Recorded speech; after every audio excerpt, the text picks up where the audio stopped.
Welcome to Diva's Two Cents, where we take complicated matters and we break them down for the masses. Hey, we air every Friday at 4 p.m. Join us. If you have a topic that you want to listen to, please send in your comments to us, okay? Go to the YouTube channel, subscribe, and we're here for you. And today, I am so excited because as you know, I've done several of these shows. And I've gone outside of Omaha, and I have brought other guests here. And today I am so happy to be able to share one of our very own. I want to introduce to you, for those of you that don't know her, I want to introduce to you BC Clark. She is a CEO, a trainer, a strategist at the Business Connection. She has her own show herself. Without further ado, here is BC Clark. Oh, BC, how are you? I'm great, Diva. How are you doing? I'm fine, thank you. Well, for the audience, for those of you that don't know you, can you kind of tell us who you are, what you do, and tell me? Yeah. So the name of my company is the Business Connection, NE. We are a gateway to small business resources. And so we do a lot of coaching, mentoring. We also offer a lot of training programs for businesses, small businesses, helping them to get either, where they need to be. We work with their goals and try to set them up so that they can be successful in whatever they choose to do. Oh my goodness! It's a great thing. I've been doing it for over 20 years, and I'm ecstatic about whenever I can see someone just flutter and grow. Okay, so there's a lot of the coaching word itself. Mm-hmm. There's a lot of, it means different things to different people. So it depends on the industry. Right, and it's expanding, especially after COVID. We have so many coaches. So tell me, BC, what type of a business owner do you help? I mean, is it a startup? Is it a medium size? Is it a large size? Great question. So I work with those who think that they want to start a business, so before they even start it. And I love that, because when people come and say, you know what, I know I want to start a business, but I need to understand how that all works.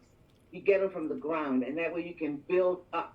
And so I love that. So those who are thinking about starting a business, those who have started but realize maybe there's some more training and programs that they need. Some may need technology. I work with existing business owners that are trying to figure out how to grow their business. And then I work with those who have been in business over 5 years that say, my financials are great. I have a great team. I'm ready to scale. So in all those levels, I work with all of those levels, getting people to where they want to go. Oh my goodness. Okay, so if I just had an idea, because I'm sure you've had people come to you and said, oh, I have an idea. I want to sell these widgets, and I know my widget is going to be big. It's going to go throughout the whole United States. What do you tell that person? I let them talk, because a lot of times they need to get that out, because what they're doing is everything is in their head is just rolling around. So I let them talk because they want to get that part out. Once they're done talking, I'll say, okay, what type of widget? So I have a list of questions that I would ask them, and then that's when they get stuck and say, oh, I didn't think about that. Oh, I didn't think about that. And so then once you realize they are ready and open to learn, then you can help them. But if they say, oh yeah, I ain't worried about that, I'm not worried about that, then you got a problem child on your hand, and you're going to have to work through that as well. And we do. So yeah, we're pretty seasoned and have probably heard everything, but there's always something new coming up, and I just try to be prepared for it. Now, BC, do you find that the majority of the startups don't have business plans? Oh, I would say 89% of them don't have business plans. I think what they do is they write out, and even if they write out something, I love that part, because at least they were thinking that they needed to write something down, but mostly there's nothing written. It's just, and some people have started their business, have been in their business for over 3 years, and still don't have a business plan. So at that point, they get stuck because they have no goals that they've set to go to that next level or to go to the next year. So what I normally do is, if someone comes to me and they want to start a business, that's the first thing I start talking about. Let's sit down, let's do a little bit of planning. Let's talk about why you want to do this. What's your why for this? Get some information. You have to do that. And a lot of times, no one it's never asked them, what's your why? So they never thought about it. They just started the business. So I think that the one thing about business owners is that they, especially the ones who are serious, they want to know how to do it right. It's that they don't know where to go a lot of times. Yeah, now you So, know me, I always say numbers tell stories. Do they come with realistic numbers or do they not come with no, any numbers? I mean, no what numbers. is it? They usually don't come with any numbers. In fact, they don't really know the financial piece at all, and that's the piece that I usually drive in on, because that's the piece that's going to help them be successful in their business. Because if they don't understand their financials, then I'm sorry, they're not going anywhere. So yes, helping them understand the different, what's an income statement, what's a P&L, profit and loss statement, what's a pro forma, what if they want financials, this or that or the other, and helping them to understand why that's important, and to make sure that they're documenting, making sure they have documents, bill, bank statements and things like that, and then walking all that through that with them, because they just don't know, and they've never had to, the ones ever stopped and took enough time with them to do that. So Mm-hmm. when you work with small business, did you have a little bit of everything? And even though they say the standards under the SBA is that a small business is from 1 to 499 employees, well, you're going to work with most of the ones that are from 1 to 12 employees, are the one from 1 to 15 employees. That's where most of the work comes in at, Yeah, in that area, you yeah. know. But what if you're just a solopreneur, Yeah. and you have an idea, but you said, you have a job, you have a 40-hour week job, and you really have a dream. Mhm. What do you tell those individuals that have those dreams? I think that, and I do have those individuals who are really working right now. So they have their existing job, but they have like this desire to do something else. And I call it a side hustle. So, and there's a way to start as well. I always tell folks, don't just quit your job because you have a dream. You know what I mean? Let's develop. I don't say quit it, even once you decided what that dream is and what you want to do. I quit that job because we need that money to keep coming in, you know? Mm-hmm. So, and then what we do is we set up and we create the side hustle, right? And then with that side hustle, we put some things in place. We maybe even name it. We go through quite a few things with that. And then I'll say, okay, so now as you have this all set, you have where you're going to collect money.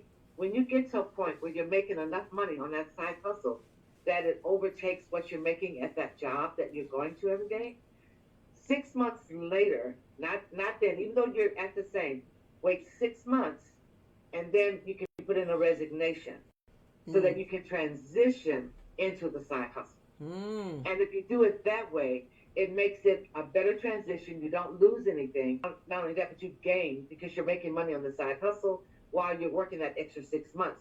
So that way you can have a reserve, which is really important. Yeah. So that's kind of the way you move into it. So keep the dream. Don't let the dream die. But look at how you want to make that dream come to life. Is it through a side hustle? Is it working part time to get more information on that job? Part time, it's always things that you can do. So, but I say don't just cold turkey. That's not good. Well, do you say that the majority of the startups fail? What is the main reason why they fail? Poor planning.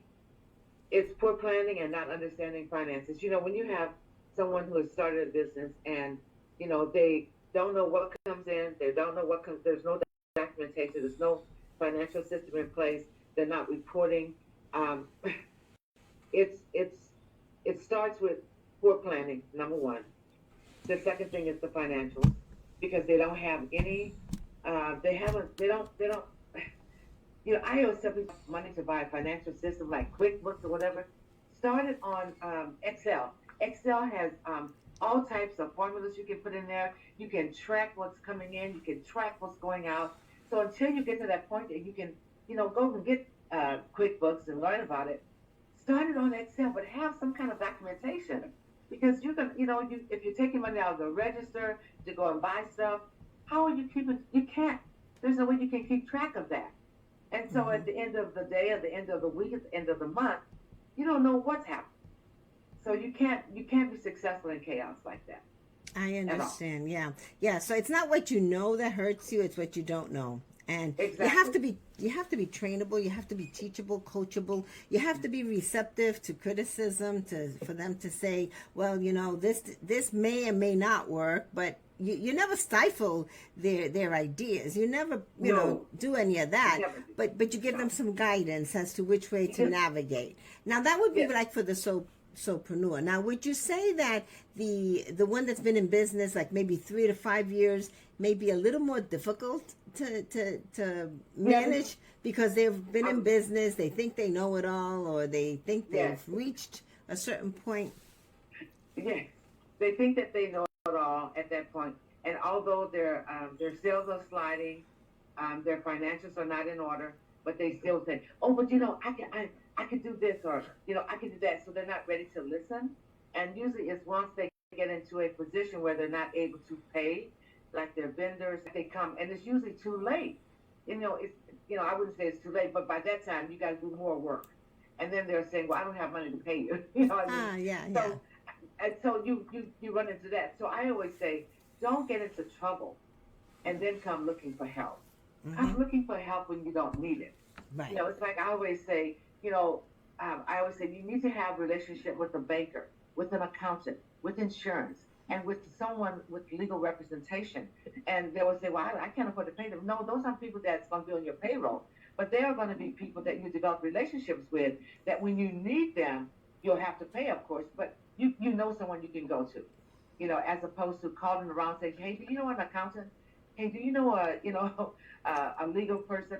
And wherever you bank at, start to develop relationships with the loan officer or someone there. Talk to them about what you're doing because they are your friend. A banker, they want you to be successful. They want you to borrow from them, but they can't if your credit score is not where it should be, and if you don't understand a lot of the financials. So let's make sure that we develop those relationships from out of the cage before you go to do anything. Let's Mm-hmm. talk to them. Mm-hmm. Let them know what you plan to do. They'll give you some great information to Mm-hmm. get started too. Mm-hmm. Now, do you have any training sessions coming up soon, like a webinar, or Yes, I do. what In can you? fact, yes. So in July, and I can't give you the exact dates because they're not put in yet, but in July we will have a QuickBooks class, and it's a one-day QuickBooks class. And the wonderful person who always teaches this for us is Jason Malosic, Okay. who's with Arc Financial. So that's one which is coming up. Also, next week on the 18th, I think, which is next Tuesday, we have a webinar called networking your way to a successful business. Mm. And the reason why that is so important is because a lot of people don't network. They start their business and then they just stay where they are. You have to get out. You have to develop relationships with other businesses, with other organizations. You have to go to certain things, the chamber events, and we have wonderful events here that happens with the chamber. The Nebraska Hispanic Chamber meets the fourth Friday of every month. We have the Omaha Chamber. We have the Rossi. We have lots of chambers here, so you can go to those events. All of them are different. They do different things, but they all are there to help you in your business. So bringing that your business there with your business cards, understanding how to network. You don't just go and pass out cards. There's etiquette to almost everything that we do, and networking is something that it's a skill, so you can get good at it. So even if you're not good at it, the more you do it, the better you become. Yeah. You learn Yeah. and you watch the people. So networking is very critical for a small business. Mm-hmm. Word of mouth is fantastic, but you have to get out and sell. I mean, you still have to get out and sell yourself because why? You're the brand. A small business, if it's a one or two person, they're the brand of that or that company. So you have to get out and be the face. You have to let people know what you do, how you do it, what your benefits are, what you provide, why you're better than the competitor. You know what I mean? You have to have an elevator pitch that lets them know who you are. And so I think sometimes people think, oh, I don't want to do that. But I'm telling you, if you want your business to be successful, people need to know who you are. And Diva, I think you probably know this because when you are networking, even though people may not know your services and everything that you do, but they will refer you because they've seen you out.